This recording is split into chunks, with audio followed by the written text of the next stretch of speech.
Early report. Brought to you by Ohio Edison. People you can count on.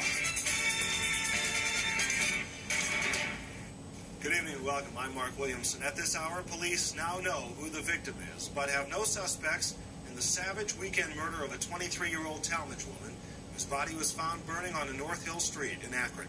Art Johnson reports. Coroner's investigators today identified the body found Saturday on Weller Avenue just off of Home Avenue as that of 23-year-old Rachel Johnson of Southeast Avenue in Talmadge. Johnson's body was found lying on the street around 8 a.m. Saturday morning by a passerby. She had been raped, severely beaten, stabbed 10 times in the chest, and then set on fire. We believe there are two reasons for that. One is to make identification of her most difficult, and secondly, to make it most difficult as to determining how she really died. Police believe Johnson was killed somewhere else, then dumped on Weller Avenue and set afire. Her partially clothed body had been burning for at least an hour before it was discovered, and autopsy results show the victim was beaten so badly, internal organs were ripped apart. Johnson was last seen here at the corner of Dan Street and Faust Avenue around 2:30 a.m. Saturday morning. She and a friend were returning home after visiting a couple of local bars when their car broke down. The car had developed a flat tire. The girlfriend wanted to drive the car home, which she did.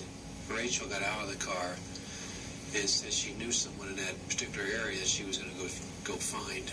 For the past 2 years, Johnson worked here at the Universal Rubber and Plastics Company in Talmadge. Employees there say she was a good person who just happened to run into trouble. She was well-liked. She was never caused any trouble. She was just a very well-liked person.